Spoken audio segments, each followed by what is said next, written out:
नमस्कार विद्यार्थी मित्रांनो, मी राहुल भैसडे भूषण धूत अकॅडमीतर्फे सर्वांचं मनापासून स्वागत करत आहे. आज आपण 8 ऑक्टोबर 2022 रोजी होणाऱ्या संयुक्त पूर्वपरीक्षेसाठी आयोजित टेस्ट सिरीजच्या तिसऱ्या प्रश्नपत्रिकेतील अर्थव्यवस्था या घटकावर विचारलेल्या प्रश्नांचे उत्तरांसहित सखोल स्पष्टीकरण बघणार आहोत. व्हिडिओ आवडला तर लाईक करा आणि आपल्या मित्रांनाही जास्तीत जास्त शेअर करा. प्रश्न क्रमांक 16 बघा. खालीलपैकी मिश्र अर्थव्यवस्थेची संकल्पना प्रथमतः कोणी मांडली होती? तर याचं योग्य उत्तर पर्याय क्रमांक 4 मुंबई योजना. मुंबई योजना म्हणा किंवा बॉम्बे प्लॅन. एकूण मुंबईतील 8 उद्योगपतींनी भारताच्या आर्थिक विकासासाठी एक कृती आराखडा जाहीर केला होता आणि त्यालाच मुंबई योजना असं म्हटलं जातं. अधिकृत नाव या मुंबई योजनेचं आहे a brief memorandum outlining A plan of economic development for India. Bombay प्लॅनमध्ये एकूण 15 वर्षांचा आराखडा तयार करण्यात आला होता. म्हणजे 15 वर्षांमध्ये दरडोई उत्पन्न म्हणजेच त्याला म्हटलं जातं पर कॅपिटा इन्कम दुप्पट करायचं असं टार्गेट ठेवण्यात आलं होतं किंवा कल्पना ठेवण्यात आली होती. आणि राष्ट्रीय उत्पन्न एकूण तिप्पट करायचं होतं. राष्ट्रीय उत्पन्न म्हणजेच नॅशनल इन्कम जी आहे ती 15 वर्षांमध्ये तिप्पट करायची आहे. तर पर कॅपिटा इन्कम म्हणजेच दरडोई उत्पन्न एकूण दुप्पट करायचं आहे अशी कल्पना या बॉम्बे प्लॅनमध्ये मांडण्यात आली होती. हा बॉम्बे प्लॅन 1944चा असून स्वातंत्र्यानंतरचे जे पहिले पंतप्रधान होते पंडित जवाहरलाल नेहरू यांनी स्वातंत्र्य मिळाल्यानंतर मुंबई प्लॅन योजना जी आहे ती स्वीकारली नव्हती. मिश्र अर्थव्यवस्था म्हणजेच काय तर मिक्स्ड इकॉनॉमी. समाजवादी देशांमध्ये आदेशात्मक अर्थव्यवस्था असते आणि भांडवलशाही देशांमध्ये बाजार अर्थव्यवस्था असते. आणि ज्या अर्थव्यवस्थेमध्ये या दोघांचाही सहअस्तित्व असतं त्यालाच काय म्हटलं जातं? मिश्र अर्थव्यवस्था असं म्हटलं जातं. प्रश्न 17 बघा. खालीलपैकी कोणत्या तुटीला कर्ज निर्माण करणारी तूट असे म्हटलं जातं? पहिल्या पर्यायात दिलेला आहे महसुली तूट. म्हणजेच काय आहे तर एकूण महसुली जमा मधून एकूण महसुली खर्च वजा करावा लागतो. जर महसुली खर्च जास्त असेल तर महसुली तूट निर्माण होते. दुसऱ्या पर्यायात दिलेले भांडवली तूट. यामध्ये बघा एकूण भांडवली जमेमधून भांडवली खर्च वजा केला जातो. जर भांडवली खर्च अधिक असेल तर भांडवली तूट निर्माण होते. चौथा पर्याय बघा रचनात्मक तूट. म्हणजेच काय तर भारतासकट जगातील जवळपास सगळ्याच देशांमध्ये शासकीय जमा आणि खर्चात फरक असतो आणि जमेपेक्षा खर्च जास्तच असतो. अर्थव्यवस्थेतील या प्रकृतीला रचनात्मक तूट असं म्हटलं जातं. त्यामुळे पर्याय क्रमांक 4ही होऊ शकत नाही. राजकोषीय तूट म्हणजेच काय तर बघा 1996-97 पूर्वी जेव्हा अर्थसंकल्पीय तूट राहत असे तेव्हा राजकोषीय तूट काढण्यासाठी खास करून अर्थसंकल्पीय तूट मधून एकूण घेतलेलं कर्ज वजा केलं जाई. परंतु 1996-97 पासून अर्थसंकल्पीय तूट शून्य दाखवण्यात आल्यामुळे सद्यस्थितीमध्ये बघा राजकोषीय तूट म्हणजेच काय झालेलं आहे कर्ज. आणि म्हणून राजकोषीय तुटीलाच कर्ज निर्माण करणारी तूट म्हणून ओळखलं जातं. पर्याय क्रमांक 3 हे या प्रश्नाचं योग्य उत्तर आहे. प्रश्न 18 बघा. राष्ट्राच्या आर्थिक विकासासाठी टिंबटिंब चलनवाढ हा प्रकार आवश्यक असतो. तर याचं योग्य उत्तर आहे चालणारी चलनवाढ. एकूण जर आपण बघितलं तर 3 ते 10% दरम्यान चलनवाढ होत असते. चलनवाढीचे एकूण 4 प्रकार आहेत. त्यापैकी बघा रांगणारी चलनवाढ जी आहे ती एकूण 3% पेक्षा कमी चलनवाढ होत असते या रांगणाऱ्या चलनवाढीमध्ये. त्यानंतर पळणारी चलनवाढ जी आहे यामध्ये एकूण 10 ते 20% दरम्यान चलनवाढ होत असते आणि बेसुमार चलनवाढ जी आहे ती एकूण 20% पेक्षा अधिक चलनवाढ होत असते. चलनवाढ मोजण्यासाठी ग्राहक किंमत निर्देशांक म्हणजेच काय तर कन्झ्युमर प्राइस इंडेक्स CPI काढला जातो. या 4 प्रकारांपैकी चालणारी चलनवाढ जी आहे ती अर्थव्यवस्थेला उपकारक असते. त्याचं कारण असं की एकूण 3 ते 10% दरम्यान जर चलनवाढ झाली तर त्यामुळे मागणी वाढून वस्तू व सेवांच्या उत्पादनाला चालना मिळते. वस्तू उत्पादनाला चालना मिळाल्यामुळे वस्तू उत्पादकाला नफा मिळतो. या नफ्यामुळे मिळालेल्या भांडवलाचा वापर करून तो पुन्हा दुसरा व्यवसाय स्थापन करतो आणि या व्यवसायासाठी कामगारांची भरती केली जाते. यामुळे बेरोजगारीसुद्धा कमी होते. परंतु 10%पेक्षा जास्त दराने चलनवाढ झाल्यास किमती जास्त झाल्यामुळे त्या प्रमाणात मागणी वाढ होत नाही. त्यामुळे पळणारी किंवा बेसुमार चलनवाढ अर्थव्यवस्थेचा विकास करू शकत नाही. म्हणून या ठिकाणी पर्याय क्रमांक 4 हे या प्रश्नाचं योग्य उत्तर आहे. प्रश्न 19 बघा. 14व्या वित्त आयोगाद्वारे कर वाटणीच्या खालीलपैकी कोणत्या निकषाला सर्वाधिक भार देण्यात आलेला आहे? 12व्या वित्त आयोगाचे अध्यक्ष होते सी रंगराजन आणि त्यांनी एकूण केंद्राच्या विभाजन योग्य करापैकी 30.5% वाटा राज्यांना द्यावा अशी शिफारस केली होती. 13व्या वित्त आयोगाचे अध्यक्ष होते विजय केळकर. त्यांनी एकूण केंद्राच्या विभाजन योग्य करापैकी 32% वाटा राज्यांना द्यावा अशी शिफारस केली होती. 14व्या वित्त आयोगाचे अध्यक्ष होते Y. V. रेड्डी. त्यांनी एकूण केंद्राच्या विभाजन योग्य करापैकी 42% वाटा राज्यांना द्यावा अशी शिफारस केली होती. आणि सद्यस्थितीमध्ये जे 15वा वित्त आयोग आहे हे आपल्यासाठी फार महत्त्वाचं आहे. याचे अध्यक्ष आहेत N. K. सिंग. यांनी एकूण केंद्राच्या विभाजन योग्य करापैकी 41% वाटा राज्यांना द्यावा अशी शिफारस केली होती. यामध्ये बघा आपल्याला 14व्या वित्त आयोगाबाबत प्रश्न विचारलेला आहे. 14व्या वित्त आयोगाने केंद्राच्या विभाजन योग्य करापैकी एकूण किती, तर 42% वाटा राज्यांना द्यावा अशी शिफारस केली होती.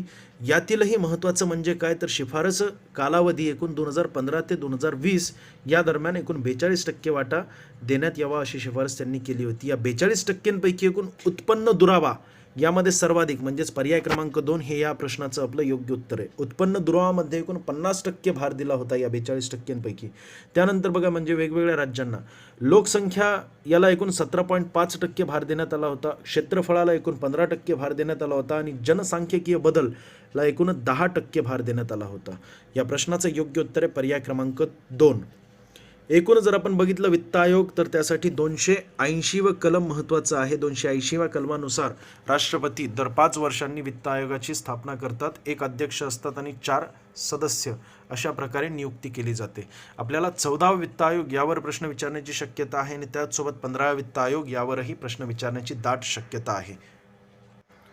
प्रश्न क्रमांक 20 बघा, पहिल्या पंचवार्षिक योजना काळातील सरासरी व्यापारी वार्षिक तूट आपल्याला विचारलेली आहे. एकूण जर तूट आपण बघितली तर 541.9 कोटी रुपये आहे.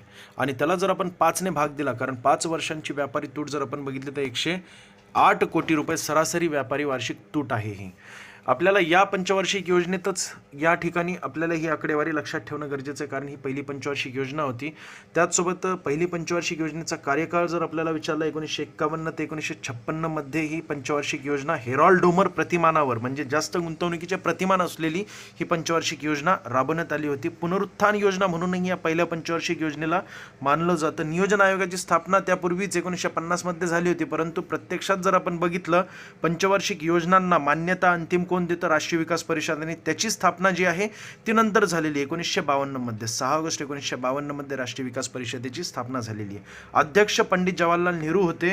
प्रत्यक्षात तत्कालीन जे पंतप्रधान असतात तेच पंचवार्षिक योजनाचे, नियोजन आयोगाचे आणि राष्ट्रीय विकास परिषदेचे अध्यक्ष असतात. उपाध्यक्ष आपल्यासाठी महत्त्वाचं आहे.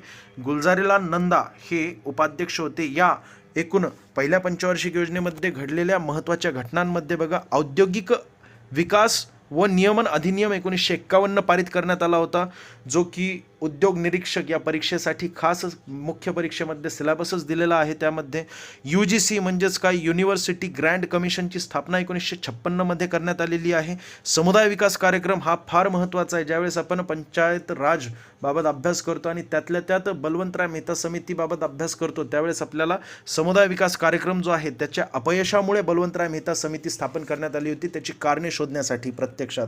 तर त्यावेळेस आपल्याला तिथे त्याचा अभ्यास करता येतो. त्याचसोबत बघा, दामोदर खोरे विकास प्रकल्प हे सुद्धा याच पहिल्या पंचवार्षिक योजनेमध्ये उभारण्यात आलं होतं. भाकरा नानगल धरण जे आहे सतलज नदीवर 1955 मध्ये उभारण्यात आलं होतं, जे की पंजाब, हिमाचल प्रदेश, हरियाणा, राजस्थान यांना या धरणाचा लाभ मिळतोय. कोसी धरण हे सुद्धा फार महत्त्वाचं आहे. नेपाळ आणि भारताच्या सीमा भागातून कोसी नदी वाहते, तिला सप्तकोसी नदी असंही म्हटलं जातं. आणि नेपाळ भारत दरम्यान 25 एप्रिल 1954 करार करण्यात येऊन 4 टप्प्यांमध्ये या कोसी प्रकल्पाची उभारणी कुठे करण्यात आलेली आहे, तर बिहारमध्ये करण्यात आलेली आहे. हिराकूड धरण फार महत्त्वाचं आहे. पहिल्या पंचवार्षिक योजना जर विचारलं आपल्याला त्यामध्ये हिराकूड धरणाबाबत 100% प्रश्न येतोच, जे की ओरिसामध्ये संबलपूर जवळ महानदीवर 1957 मध्ये हिराकूड धरण उभारले गेले होते, परंतु प्रत्यक्षात त्याचं काम जे आहे ते पहिल्या पंचवार्षिक योजना कालावधीमध्ये झालं होतं. जगातले हे सर्वात जास्त लांबीचे म्हणजे एकूण किती, तर 26 किलोमीटर लांबीचे मातीचे धरण असून मानवनिर्मित धरण असल्यामुळे फार महत्त्वाचं आहे. अशा धरणाची मूळ संकल्पना M. विश्वेश्वरय्या यांनी मांडली होती. याचं भूमिपूजन झालं होतं 1948ला, परंतु उद्घाटन जे आहे ते 1957 मध्ये पंडित नेहरू यांच्या हस्ते झालेलं आहे. त्याचसोबत बघा, आपल्या भारतातील पहिला खत कारखाना कोणता, तो म्हणजे सिंद्री खत कारखाना. हा सुद्धा 1951 मध्ये याच पहिल्या पंचवार्षिक योजनेमध्ये झारखंड राज्यातील धनबाद जिल्ह्यात सिंद्री येथे उभारण्यात आला होता. प्रश्न 21 बघा, 2004 ते 2009 या 5 वर्षांच्या कालावधीसाठी विदेशी व्यापारी धोरण कोणी जाहीर केलं होतं? तर याचं योग्य उत्तर आहे तत्कालीन वाणिज्य मंत्री जे होते कमलनाथ यांनी हे जाहीर केलं होतं. त्यामुळे पर्याय क्रमांक 2 हे याचं योग्य उत्तर आहे. वैधता जर आपल्याला विचारली तर 1 एप्रिल 2004 ते 31 मार्च 2009 या 5 वर्षांसाठी हे धोरण जे आहे ते राबवण्यात येणार होतं.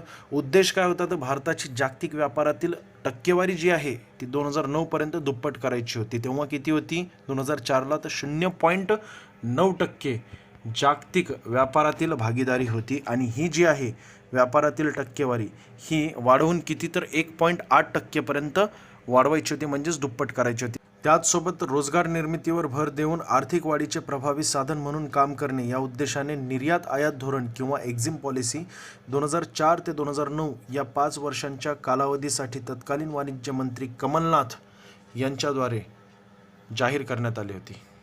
प्रश्न 22 बघा. पैशाची दुय्यम कार्य आपल्याला विचारलेली आहेत. पैशाची कार्य जर आपण विचारात घेतली तर एकूण 2 प्रकारांमध्ये विभाजित केलेली आहेत. एक प्राथमिक कार्य आणि दुसरं दुय्यम कार्य. प्राथमिक कार्यांमध्ये विनिमयाचे माध्यम म्हणून पैशाचा वापर केला जातो, त्याचसोबत मूल्यमापनाचे साधन म्हणूनही पैशाचा वापर केला जातो आणि मूल्य हस्तांतरणाचे साधन म्हणूनही पैशाचा वापर केला जातो आणि हे तीनही कार्य जी आहेत ती प्राथमिक कार्य म्हणून ओळखली जातात. तर दुय्यम कार्य आपल्याला विचारलेली आहेत. यामध्ये अ मध्ये दिलेले विलंबित देण्याचे साधन अगदी बरोबर आहे. त्याचसोबत मूल्य संचयनाचे साधन म्हणूनही पैशाचा वापर केला जातो आणि दोन्हीही अ व ब मध्ये दिलेली कार्य जी आहेत ती पैशाची दुय्यम साधने म्हणून ओळखली जातात. म्हणून पर्याय क्रमांक 1 हे या प्रश्नाचं अगदी योग्य उत्तर आहे.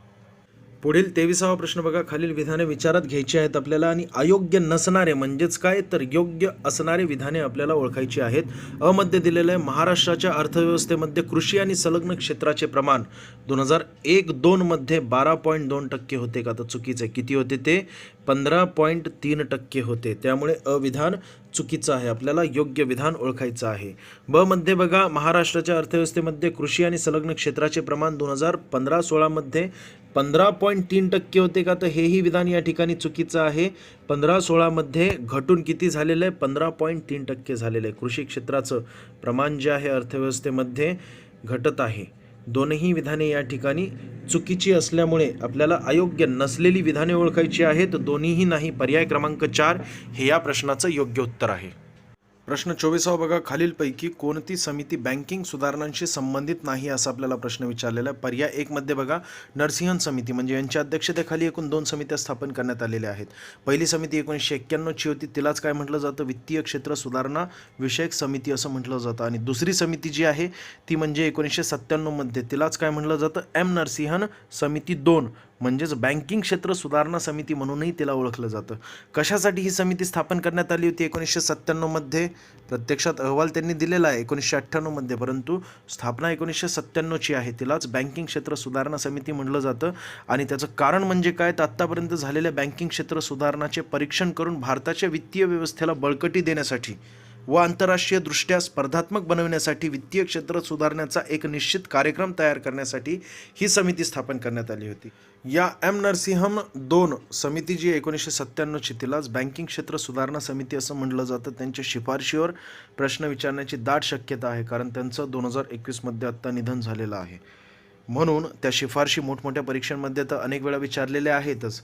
त्याचसोबत कंबाईनच्या मुख्य परीक्षेमध्ये सुद्धा STIला विचारलेले पूर्व परीक्षेत येण्याची दाट शक्यता आहे. त्यातील पहिली महत्त्वाची शिफारस म्हणजे बँकांना अधिक बळकटी देण्यासाठी त्याच्यावर भांडवल पर्याप्ततेचे निकष लावावेत. म्हणजे टायर 1 जो आहे त्याचे निकष लावावेत. त्याचसोबत आजारी बँकांना अर्थक्षम बनविणे शक्य न झाल्यास त्यांना सक्षम बँकेत विलीन करण्याऐवजी बंदच करून टाकावे, ही एक दुसरी महत्त्वाची शिफारस होती. आणि तिसरी महत्त्वाची शिफारस जी आहे बँकिंग उद्योगावर गरजांसाठी अनेक लहान स्थानिक बँकांच्या स्थापनेवर भर देण्यात यावा, अशी एकूण 3 महत्त्वाच्या शिफारशी होत्या. आणि या 3 महत्त्वाच्या शिफारशी यांच्यावर वाक्यरचना बदलून प्रश्न विचारले जातात. पर्याय 2 मध्ये बघा नरिमन समितीबाबत आपल्याला विचारलेलं आहे. ही सुद्धा बँक व्यावसायिकांची समिती म्हणून ओळखली जाते. कमिटी ऑफ बँकर्स 1969 मध्ये स्थापन करण्यात आली होती.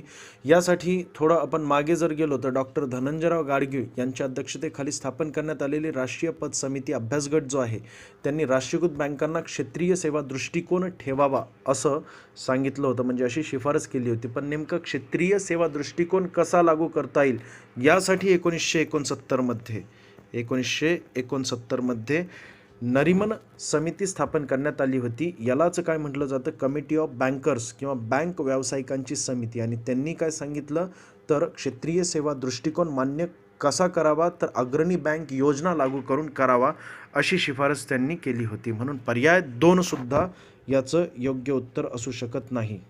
पर्याय 4 मध्ये दिलेला आहे दंतवाला समिती. म्हणजेच काय, मोहनलाल लल्लूभाई दंतवाला यांच्या नेतृत्वाखाली दंतवाला समिती 1978 मध्ये स्थापन करण्यात आली होती. आणि त्यांनी शिफारस केली होती की RRB ग्रामीण पतसंरचनेचा अविभाज्य भाग बनले पाहिजे. RRBज म्हणजेच काय, रूरल रिजनल बँक जी आहे ही ग्रामीण पतसंस्थेचा भाग बनली पाहिजे, जी 1975 मध्ये स्थापित झालेली RRB आहे की नाही. म्हणजे एकूण 5 RRB स्थापन करण्यात आल्या होत्या. तर त्या RRB ज्या आहेत त्या ग्रामीण पतसंस्थेचा भाग बनल्या पाहिजेत. तसेच ब्लॉक लेवल नियोजनाची शिफारससुद्धा त्यांनी केली होती. म्हणून पर्याय 4 ही या ठिकाणी होऊ शकत नाही. म्हणजेच काय, या प्रश्नाचं योग्य उत्तर काय, पर्याय 3. राजा चिलैया समिती स्थापन करण्यात आली होती 1991 मध्ये. उद्देश काय होता, भारतातील कर प्रणालीचा आढावा घेऊन आवश्यकतेनुसार योग्य ते बदल सुचविणे.